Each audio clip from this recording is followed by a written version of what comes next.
No.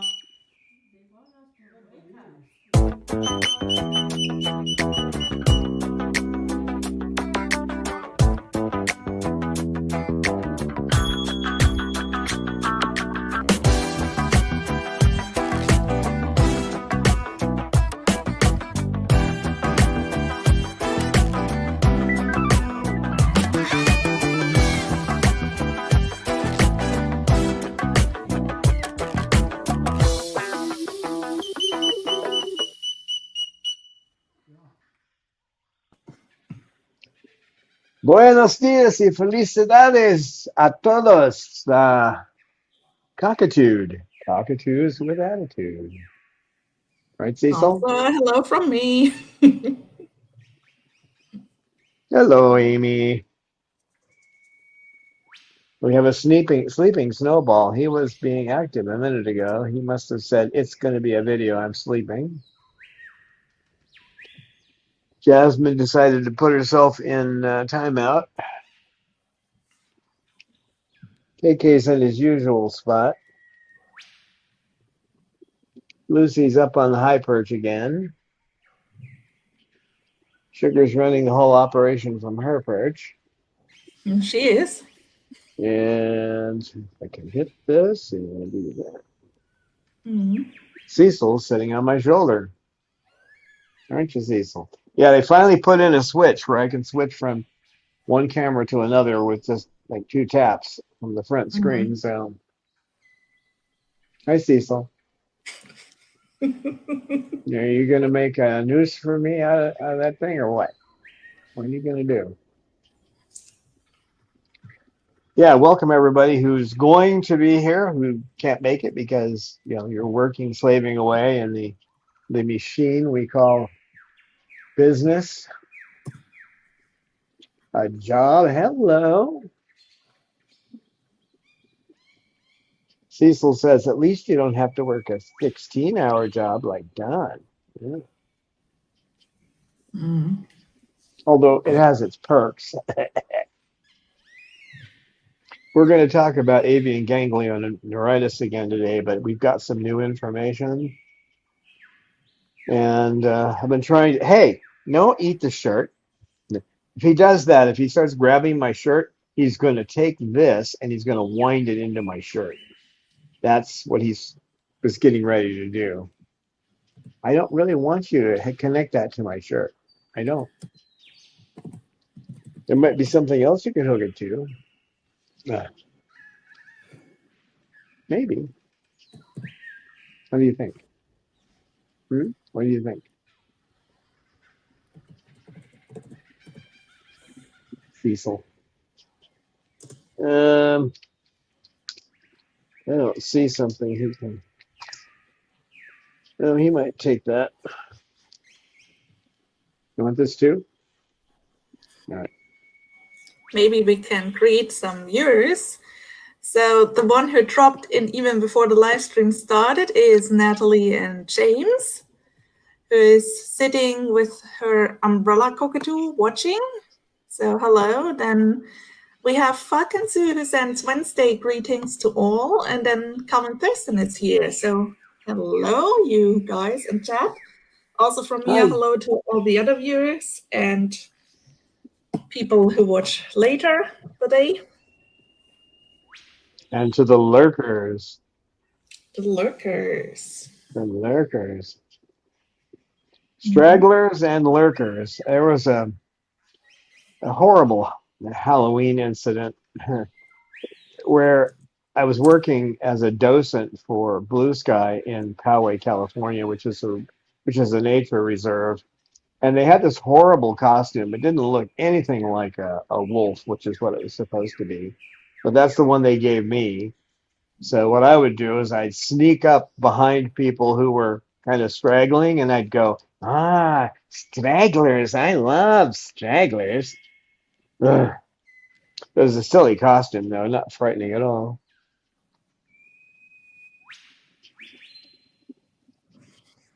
Cecil would have looked frightening in it, maybe, but not me. Cecil looks busy right now. Most of the time, he's busy doing something, aren't you? Okay. Well, So sugar's spirit awake. matter is here. Hello, spirit. Hello, spirit matter. Now we've got some new information on AGN, and I think that the thing that people should realize right up front is that avian bornavirus, which people have been talking about so much, that really isn't the issue. It can be part of the issue, but if your bird gets a PCR test and it says they're ABV positive, it doesn't mean anything. You have to get a specialized test, okay, to see if their autoimmune system is kicked on because 1 out of 3 birds has ABV, and only about 10% of those will come down with any kind of symptoms at all in their lifetime. So checking to see if you've got ABV is really nice. I'm not sure it does anything, especially since the research they've shown now is that if you take ABV and put it in their nostrils and you have them swallow a bunch of it, they don't catch it. The way they get it, it's transmitted from their parent in the egg to the baby, okay? That's how they get it. So it's been endemic in the parrot flocks for we don't know how long, but it's been endemic. Normally, it doesn't really cause anything. If they get really stressed out, which can happen a lot in captivity, or if they're injured and weak, it can cause ABV to turn into AGN. Okay, and AGN is just all it is that when that virus, any virus actually, it doesn't have to be ABV. When it irritates the outer lining of the nerve, then the body goes in and attacks the nerve. In other words, it's an autoimmune disease. And we used to look at the symptoms like we would look to see the symptoms like they had a enlarged proventriculus. Well, this is the same disease that we had originally called macaw wasting disease. All right. So what it did to them is it just kind of wasted them away. They weren't looking so much at the proventriculus. This disease can attack anything, any part of the neurological system of a parrot.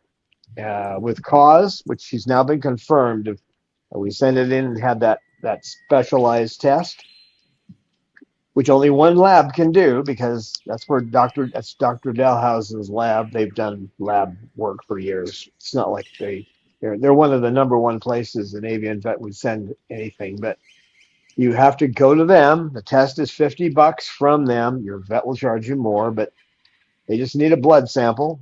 Doesn't even have to be refrigerated. Just a blood sample, and then they'll test to see if the antibodies are there, showing that the body is attacking its nervous system. That's it. And if it is, then you have to give injections to your bird of Onsior, either in the muscle or it can go in the back, depending on how severe it is.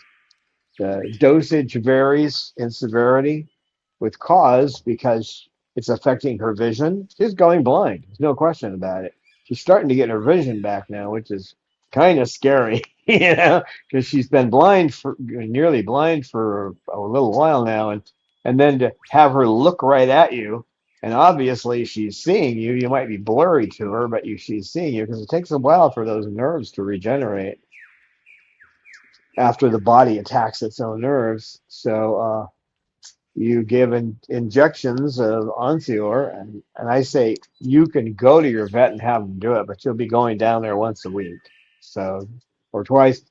It might work out a little more than that because sometimes you do it 5 days. Usually it's every 7 days, but some are doing it every 5 days. Kind of depends on the size of the bird. The smaller the bird, the more often you have to do it. And there may be other circumstances. With cause, she's on a fairly high dose of this Onsior, and don't start thinking meloxicam because it won't work. because it affects more than just the receptors in the brain that need to be affected. To be specific, it affects the COX-1 and COX-2 receptors. You want a drug that only affects the COX-2 and receptors. So you have to fool your body. You're fooling the parrot's body into thinking that there's no inflammation there, and whatever inflammation is minor anyway. But when it gets attacked by its own antibodies, then it starts destroying tissues. So it can be anything from seizures to a bird that has a problem where it's not moving one leg properly, right? Or its wings aren't opening. Any part of the body can be affected, not just the proventriculus, inside next to the cloaca. It doesn't have to be that. And they are finding out, or some of the recent research has found out that it's the breeding in captivity that's causing part of the problem, because they are not put on the proper diet. They're not fed by their parents. So because the diet isn't proper, that causes imbalances in the gut and leads to the higher chance of getting the proventriculus problem, right? But that's a basic thumbnail sketch of the issue. Now, any virus, polyomavirus, can cause it. Anything that causes an irritation to the outside of the nerve, the sheath of the nerve, will trigger this response of the body, and then you have the autoimmune problem called AGN.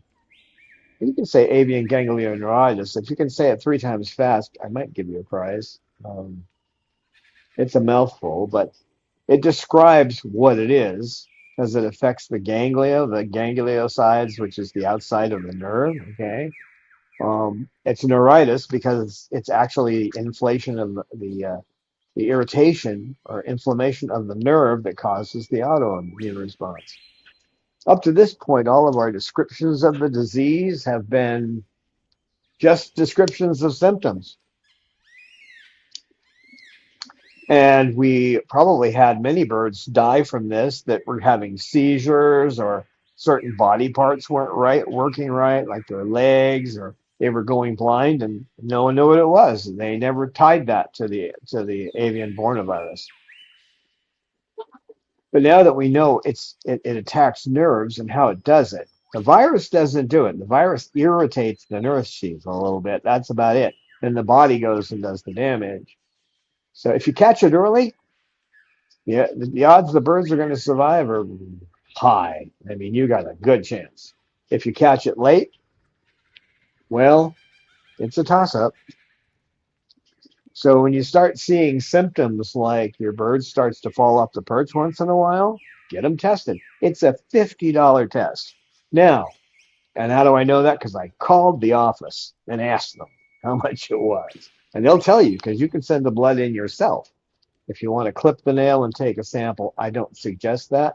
I think you should have the vet do it. I still think basic clipping nails is fine. So you don't need to go through the neck or the wing. You can just clip the nail. They said to clean the nail, get it nice and clean, and then you can clip it. That's fine. The sample would be fine.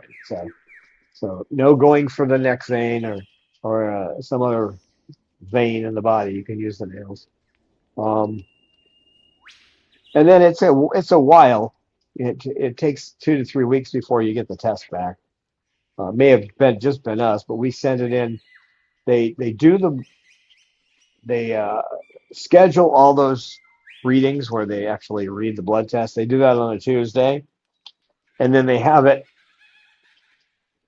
the results by Friday. So if you send it in on a Monday, you're probably going to miss that Tuesday, and then it'll go all the way to the next Tuesday when they run the test, and then to the Friday after that.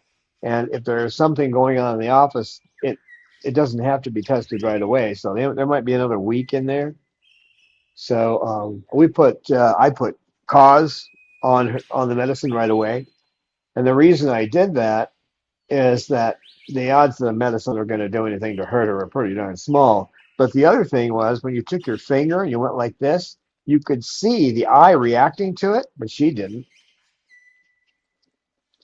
So, in other words, the signals going from the eye weren't getting to the brain. Wow, sounds like AGN. So, just immediately put her on the medicine. Um, she's a trooper. She takes it really well. And different things like with vision, you put them on a high dose because once they've lost the nerves to their eyes, that's it. You got a blind bird. So you get them on the higher dose to try to stop it as fast as you can. For other birds, it varies, and of course, that's by weight. Um, so you have to have your veterinarian work that out. Um,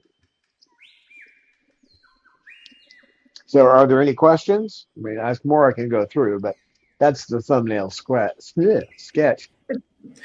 We have some more chatters. We have, let's see, have I greeted Spirit Matter already? If not, hello. I Hello, think I've Spirit greeted Matter. you. I sometimes I lose track where I stopped. But then Natalie and James is here, so hello to you. And Jocelyn Crittles came in. Hi, Jocelyn. Good to have you. Otherwise, the chat is pretty quiet. I try to put out the full names of these abbreviations Don has in his little title. So what is ABV, what is AGN, and that cause was lately diagnosed. And if anybody has questions, please just put them in our chat and then I read them to Don, as always. Yeah, so it's the kind of thing, so almost every bird, you're talking 1 out of 3 birds has ABV, and then there's other things that can cause it too. So if you see any of the symptoms, let me see, make sure I haven't left any of the symptoms out. Hold on, camera's gonna bounce a bit because I've got to go into my notes. Let's see, which I have on my We have watch. a question. Good. Natalie and James would like to know, how can I tell if my bird is losing eyesight? I don't think he is, but ... Well, a good example with Cause, when she would go over to her food bowl after I put it in there, she would bend her head over and stare at her bowl. These guys have tremendously good eyesight. There's no reason she should turn her head to look down at the bowl. So right there. Another way you can tell is if you take your hand, get somewhere where there's it's a fairly bright room, and sit them on a perch or whatever, and take your finger and move it right towards their eye. Okay, relatively quickly like that. Okay, if they don't flinch away,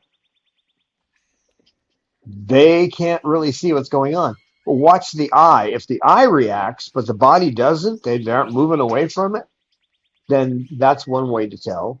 Because if that happens, then you have an issue. Um, from a distance, if you wave at them and try to get their attention, Sugar's not going to pay attention to me right now, no matter what I do.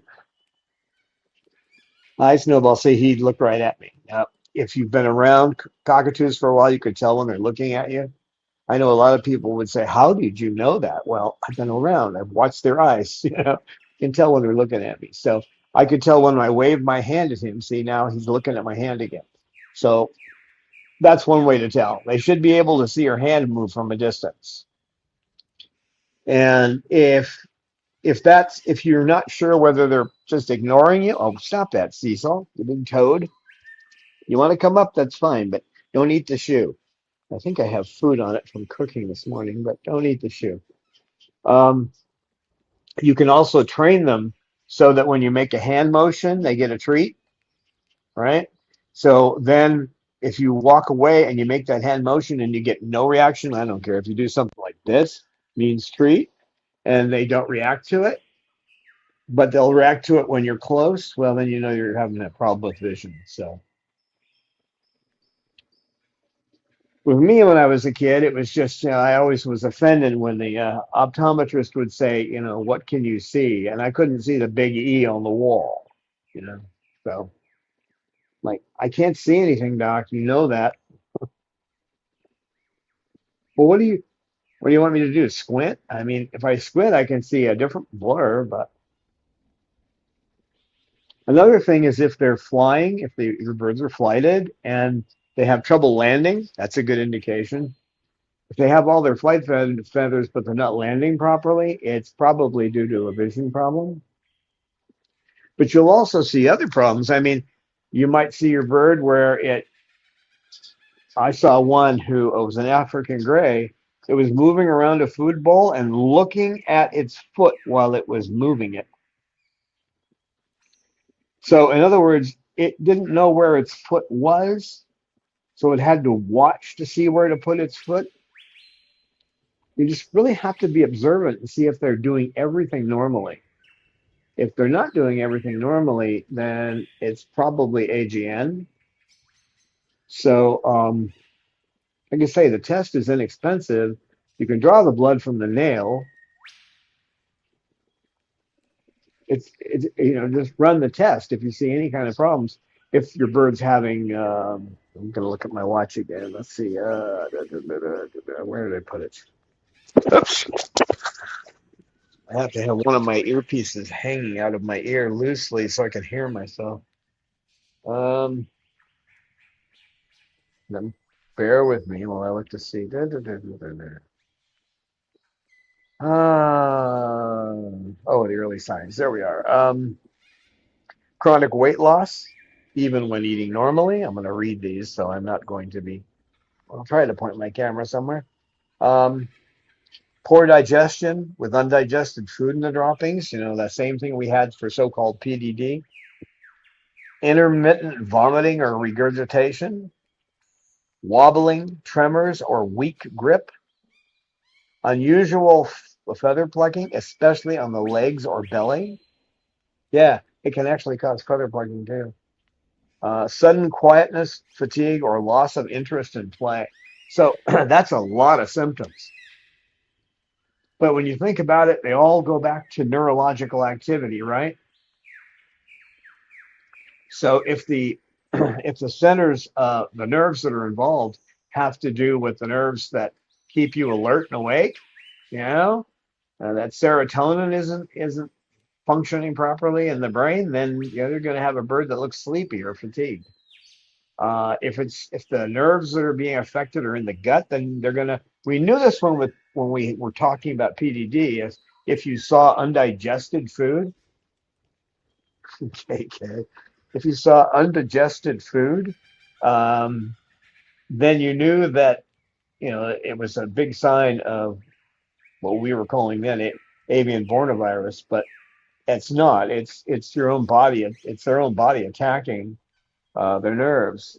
So there's a wide range of factors, and like I say, it's only $50 to get them tested. So if you see any signs like that, just get that test done. Now here's the thing: if that test is done, it'll show if it's active. That test is like nearly 100%. It's a great test. The ABV, you never know because it doesn't always shed. So you may have no signs of avian bornavirus and yet still have symptoms. That's why that other test, the test for the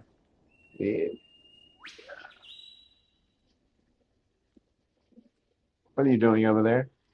The test that shows whether or not they have the body attacking itself, which I think I have the name of that on my watch too. I have to use my watch because they don't usually attack the watch.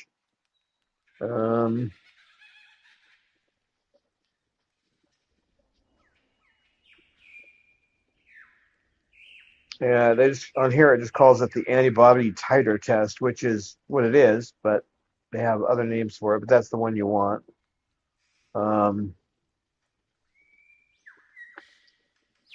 So that's how you catch the fire early before the house burns down. Because if you have any one of those symptoms or anything you can't figure out starting to develop, just get the test. Because at that point, you'll know if it's that, then you can start giving the injections or have your veterinarian do it. Your veterinarian will have to show you how if you're going to do it. And then on top of that, you have to keep it at a certain temperature. So, um, one of those insulin coolers works great on automatic. Don't put it in the refrigerator. The refrigerator's about the right temperature. The problem is the door opens and closes, and then it's going to degrade that medicine. So you need to get a medicine cooler, the electric kind that keeps it the right temperature. Where if you've got a bird with plucking problem and you're giving them Haldol, that can be at room temperature. That's where it needs to be. Refrigerating it will damage it. If it gets too hot or too cold, and that's true of anything, but in this case, 72 degrees is optimum with Haldol. 5 degrees centigrade for Onsior and insulin too. I mean, that's got to be right around 5 degrees centigrade. So Let's see. Someone is wondering if some bird is doing something abnormal. Natalie says the bird on the couch, but I don't know what bird she means, if it's Cecil or KK. So that's KK, just right now. Hi, KK. uh, he's doing a mating behavior. He's hammering the arm of the couch. That's a mating Oh, yeah, behavior. that was she addressing. Yeah, He's pot palm cookie because I think nowadays the palm cookie is actually drum with a stick. yeah. Well, he's done it. He's used a stick a few times, but most of the time he just beats it with his beak, which is what most Yeah, male. that's a typical KK behavior. You ought to have that when Mander gets that going. He's got a big beak and he starts whacking you with the beak that way. It's like, pretty soon my arm's gonna turn red. So Rosebud joined us while you were talking. So let's greet Rosebud. Hey, hey. Hi, Rosebud. And anyone who joined late who needs to know about, and everybody needs to know about AGN, avian ganglioneuritis, please watch from the beginning. I tried to cover most of it in the beginning because I know they have us trained to watch 8-second videos, but if you miss some of this information, there's someone I know I've known for a long time. Who has birds that have exhibited some of these symptoms. Um, but it's not someone you can tell them that to their face because if you do, they'll ignore you. So I'm hoping that, I've just kind of sent my article I wrote about this over there and like, oh, well, I got the answer well written. Probably not going to take a chance. Those birds that she has need to be tested, but um, because one of them was falling off the perch and has seizures, So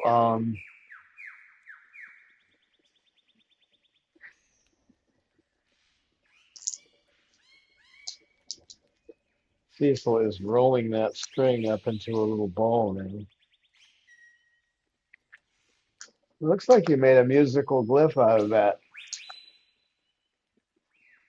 Hmm? Did you? I don't know what you mean. Shug bird.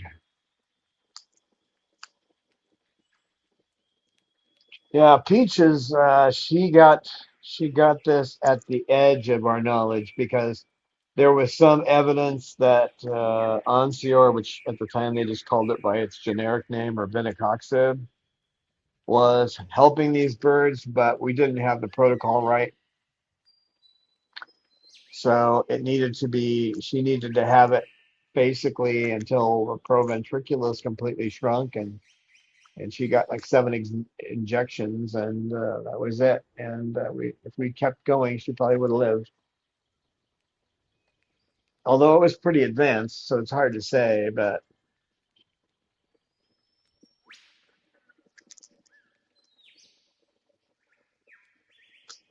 And it's unusual for anyone to actually study something like this, and in the avian world, because there's no money in it.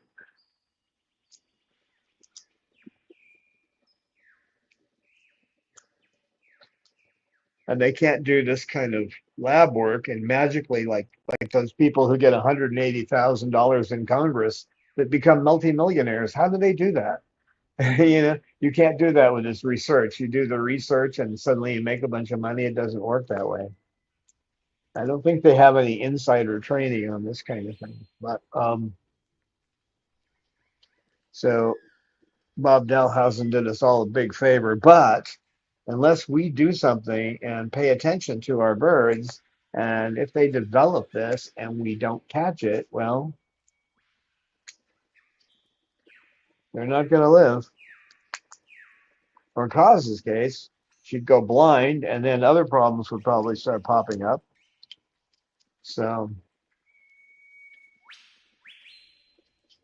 yeah, she's seeing well enough now where when I take her around with me on my shoulder, and her balance is much better. But when I go over to Cecil's cage, she starts challenging him, flapping her wings and all that to challenge Cecil. So she recognizes who it is now. She's always tried to challenge you, hasn't she, buddy? Yeah, she has. I don't know why that is. Why is that? Hmm? Try a different camera. Oh, darn it. Watch it. Watch it. Now I got you.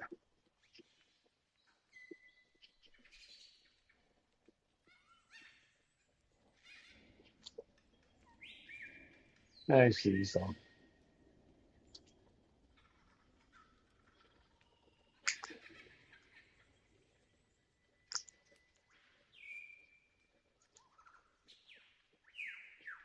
So again, the PCR, you may go to your vet and they may say, that if you've been seeing seeds come out in the poop, they may say, well, you need to get the ABV PCR test, and tell them, no, that's not what I want.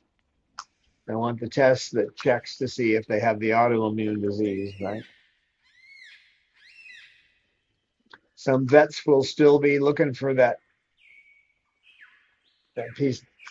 PCR test. And when I was talking to Dahlhausen's lab, and I said, so you're still doing those tests and the ABV tests? And she said, yeah. And I said, well, why are you doing those? Well, they might be shedding. I said, well, so, you know, Dr. Dahlhausen has proven that you can't get it that way. I mean, there's only been one bird that's ever been shown to have picked it up, other than from parent to child. She goes, well, people still want to know. And yeah, I understand that. You get stuck in that frame of reference, right? You always want to do it the way it was done before. Let's see. What are you guys doing up there? Now that I can switch cameras, that's kind of nice. So really keep an eye on your birds. If they start showing signs, your bird has a what looks like a moment where it kind of checks out and falls off the perch or something, get it tested. The bird starts to have problems moving its legs or is watching itself move, get it tested, because we have a solution for that now. But if you wait too long, it may be too late. So it's not expensive. I know when I first started getting those rabinococcid onsior shots, I don't know why they were $70 a shot, but they're not that expensive. So at least today they're not. So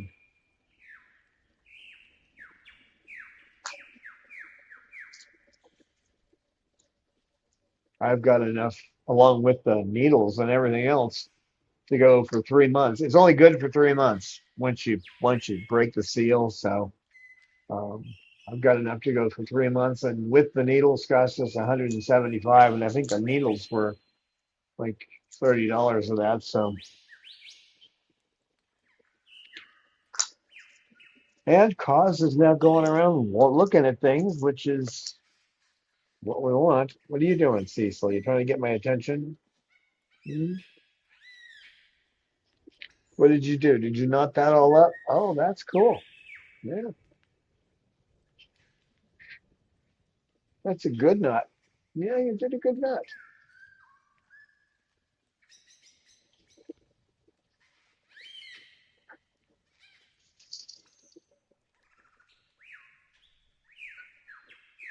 Oh, this is not usually the right time to ask to get your beak petted, but I'll try.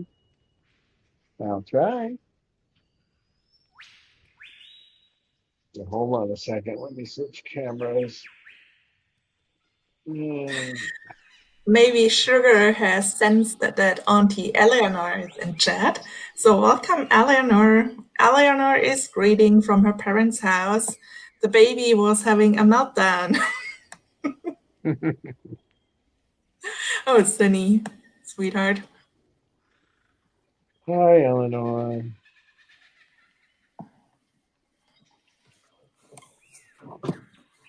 So the last thing you want to do is realize that your bird passed away because you didn't catch one of these things. So just watch, what, like once a week, evaluate. And when you see something weird, like the bird starts moving its leg really slowly or something, doesn't seem to be paying attention to you, seems to be kind of um, losing its vision, right? So it's not really, doesn't really see or easily startled when it never was before. Um, let's get the test. We've been wanting some kind of an answer for this for so long. And of course, the other part of the story that's kind of cute is because all these birds were showing up with this ABV virus, the ABV, I'm just repeating, that's just being stupid there, is with ABV. Um, they thought it was an epidemic of the virus, but it's not. It's not an epidemic at all. It's been there. It's just that certain conditions uh, certain birds can cause this avian ganglioneuritis to show up. So, and it doesn't even have to be ABV. They have shown, I saw the slides where they had a bird that did not have the avian bornavirus, and yet it did have uh, AGN. So if you get a test and it comes back and says, "Oh, my bird doesn't have it," first, those PCR tests are not accurate. There are a lot of fails where they say that they didn't find anything because it wasn't shedding, and so don't let that fool you because another virus can cause it.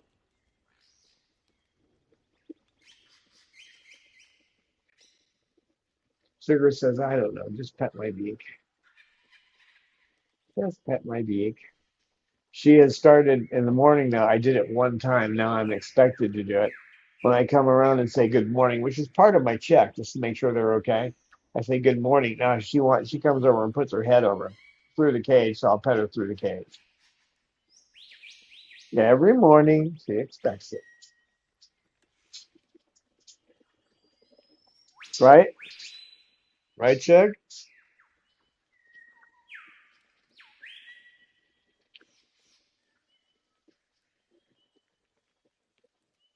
What are you doing? Where's the toy you made? Did you drop it?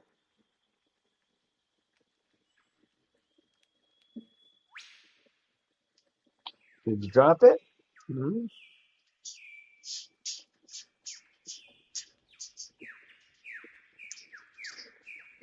So what happens with the when where they were getting this um, enlarged proventriculus inside you? It was the vagus nerve that was being affected. So when that nerve gets affected, your gut doesn't work right, and then it eventually causes that enlargement, and that's what they thought the disease was for a while. Actually, they didn't know that was just a symptom of it, but Nice move. Yeah. Well done over there. I'm not talking to you. Cecil is, darn it.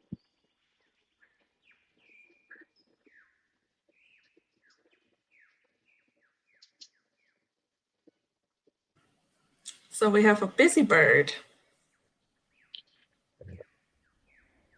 And I botched my camera change there.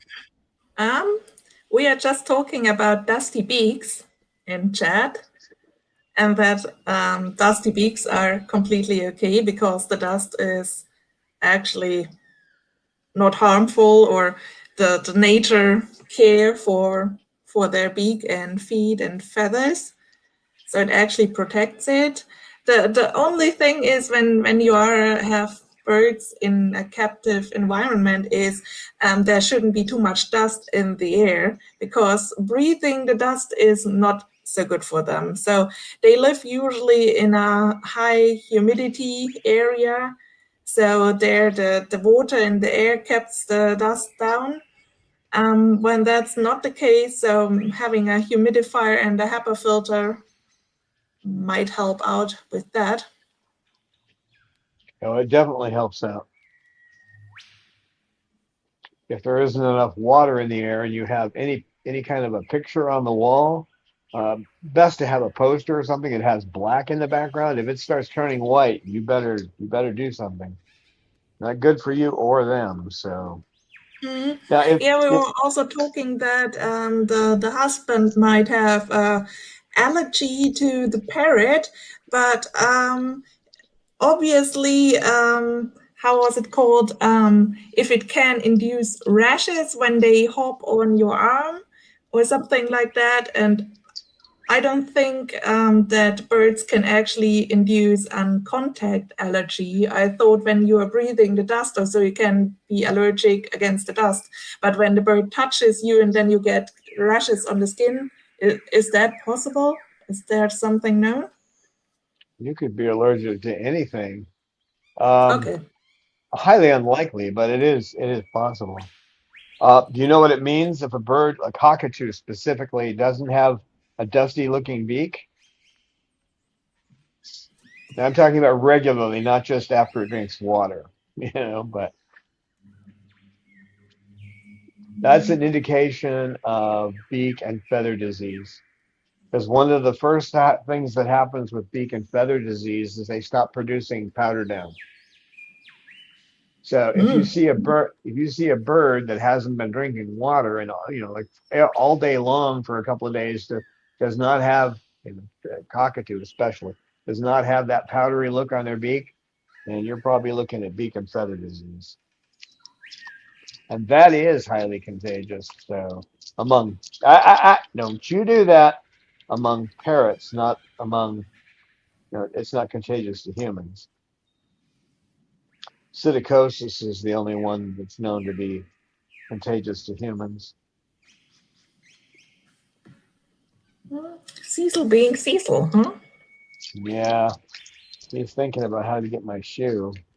Yeah, he wants to attack the shoe. The evil, evil shoe. What, Cecil? What baby boy? Mm. What baby boy? I basically already see the cockatoos team up with my botchies if I wear the wrong dress, because my botchies have taste in my dresses. Some they really like, and some they are just like they don't know me anymore when I wear them. Especially black stuff they don't like, and black stuff with pattern and things like that seems to be a no-no. There's always something, that's for sure. Watch it, Cecil.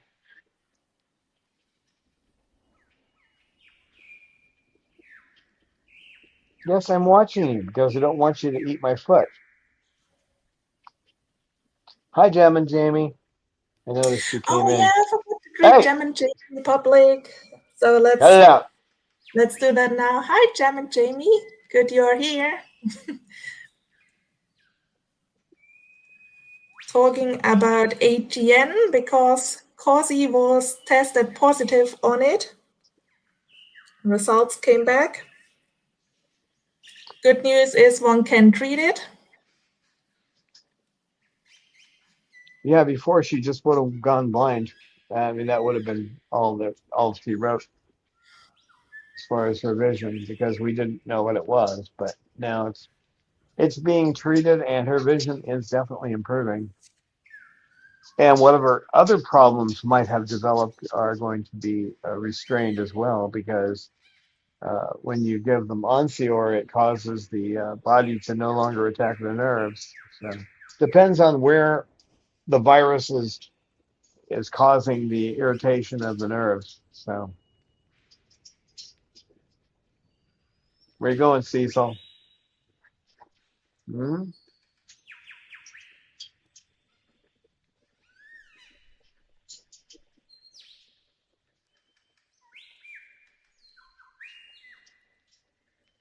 Well, the nice thing is that if you go to your vet and they say, we're going to have to test for avian bornavirus, you can say, no, I don't want that test.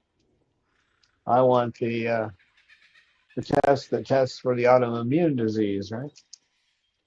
That looks for the antibodies that that the parrot produces to fight the virus.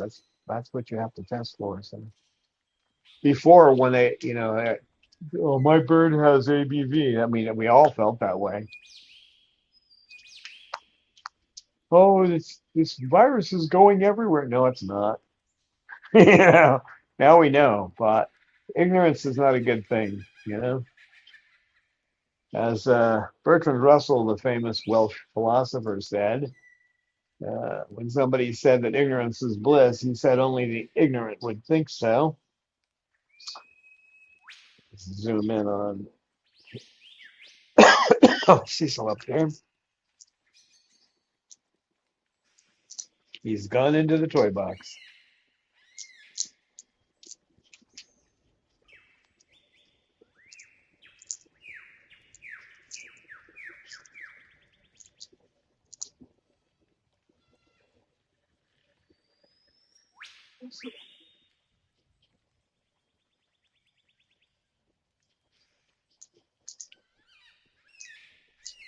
I have been amazed. I mean, there's this. That's a funny. They seem to really like the toy books up there. Yeah, they do. It's just weird when they almost never went over to it. It was on the floor, but now that it's up there, That's the yeah, fun thing with birds. Sometimes a thing is interesting when it's in the right position, and if not, they just ignore it. yeah,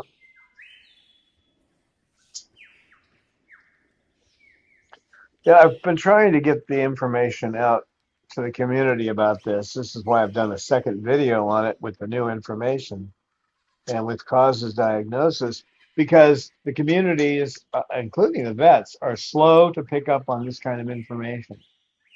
And then when you look at your bird and it's doing something funny, it doesn't click. And if you go to your vet and your vet is not up to date on this, they're going to send out for a test that you don't need.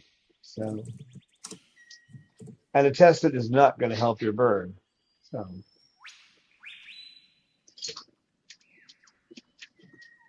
and if you have time watching Dahlhausen's video, it's 2.5 hours long, but he goes into all the details and he answers questions at the end. So there were lots of pictures of birds that had severe problems that were healed by the new therapy we have. So, right, Cecil?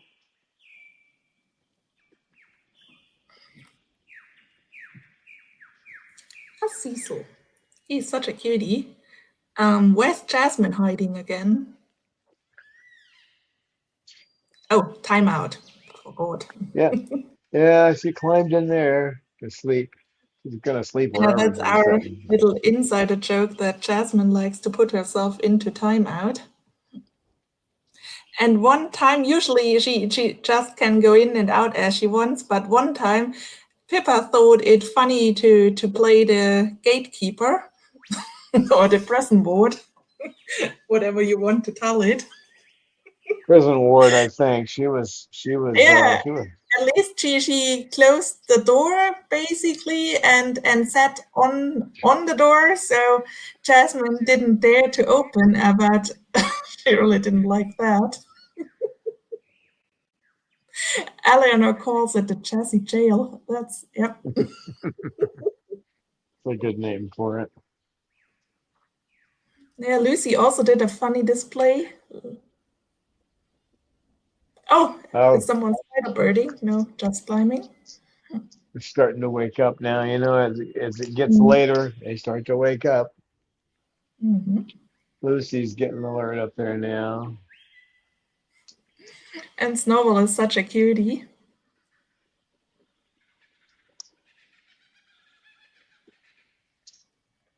He is such a peaceful dude, just hanging around with the other birds. He's put himself into the timeout cage. Oh, another one. That seems to be a top thing to do in the parrot world. Well, they may be a little irked with me today because I was outside for 3 hours cutting wood yesterday. Mm. About $100 degrees Fahrenheit out in that shed. So that's what, about 37 degrees centigrade. I spent 3 hours out there cutting wood. I got a little over 800 pieces, and Mm. these are 3.5 inches long, basically almost 3.5 inches square or oblong. It's about the same dimension on whatever sides, but I cut them in different shapes and then drill them. I took my mother out there with me, at least it seems like it, because Chad GPT was, you're going to have to take, you need to take Mm. your electrolytes, and you need to drink at least 32 ounces of water while you're out there and keep sipping it. Couldn't talk me out of going out there to do it, but it kept me hydrated.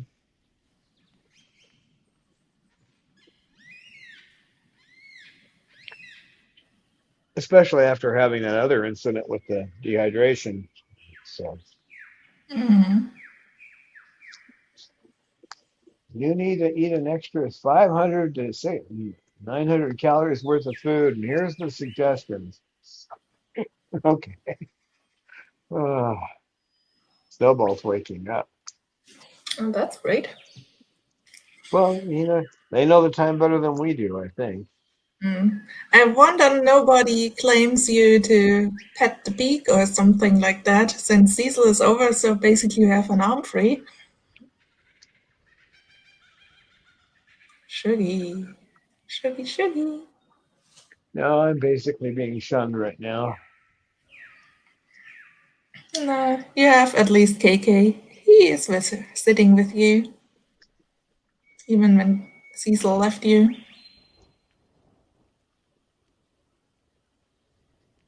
Almost makes you feel Amish when they go away from you. They leave you alone. Doesn't happen terribly often with cockatoos, but be I nice, think, Lucy. yeah, Lucy has some interest in coming over, but Snowball is sitting in the way. So He's for now, also she, moved a little. He's moved a little yeah, closer to her too, and she's not thrilled about that. yeah. He's good at that, though. The inching over a little bit at a time. He's really good at that. Mm. It's one of his specialties. The fun thing is, all the problems could be solved by flying.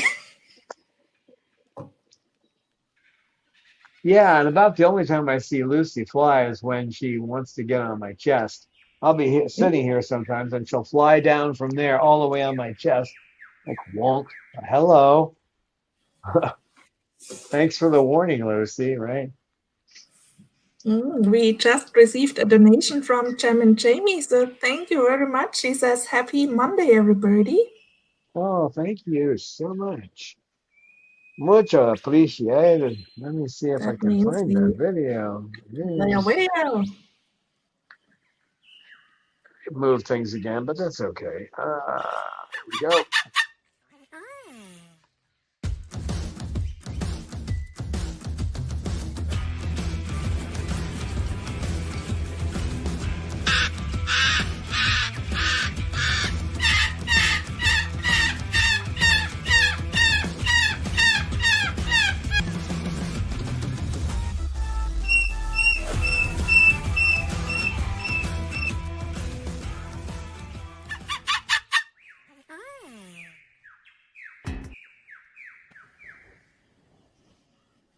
There we are again. Thank you so much. Yeah. Yeah, as a reminder, we don't. If you see an advertisement pop up on one of our videos, hit the skip button. We don't get a penny for any advertisements, so just hit the skip button.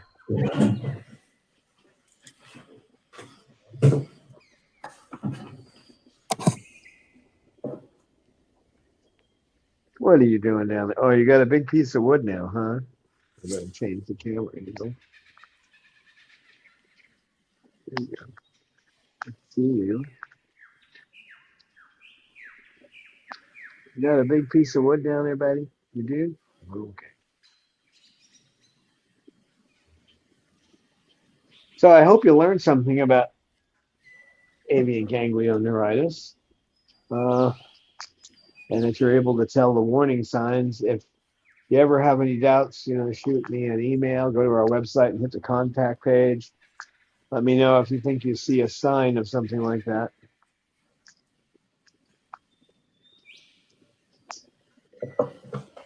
What a beautiful tree. If we had only known, Peaches would probably still be with us.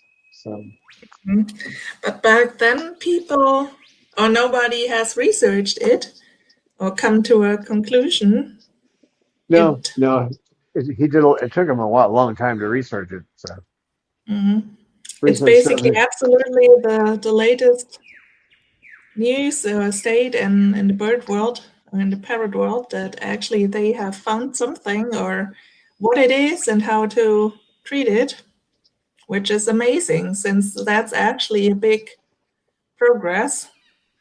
Because as Don said, you can easily test it and then there is a treatment.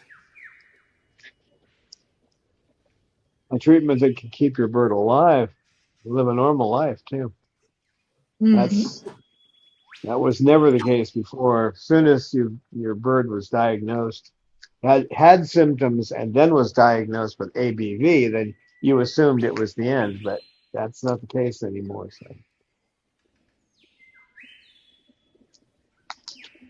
So at least now, when somebody says, my bird has ABV, you can yawn.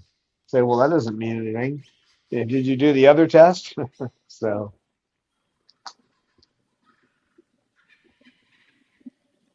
Cecil's happy in there. He's playing with something. Well, guys, thank you, Amy, for moderating, and Eleanor for lurking. We always like those lurkers. Actually, she was helping in chat a lot, so thank you for that. Thank you, Eleanor. Thanks anybody who joined in chat or just lurked or will watch later. Always happy to have you. And for the stragglers, I like stragglers. And we will see you next week, folks. So have a good time. Bye, Amy. Bye, Eleanor. Thanks for showing up, Eleanor. Give Suni a hug for me.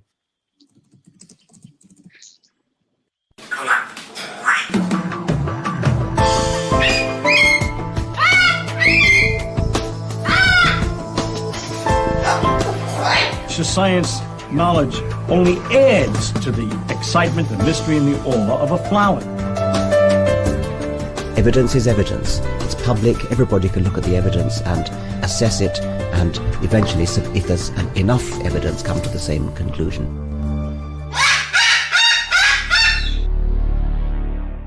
the Chloe Sanctuary for Parrots and Cockatoos, a nonprofit charity dedicated to the empowerment of captive parrots and public awareness.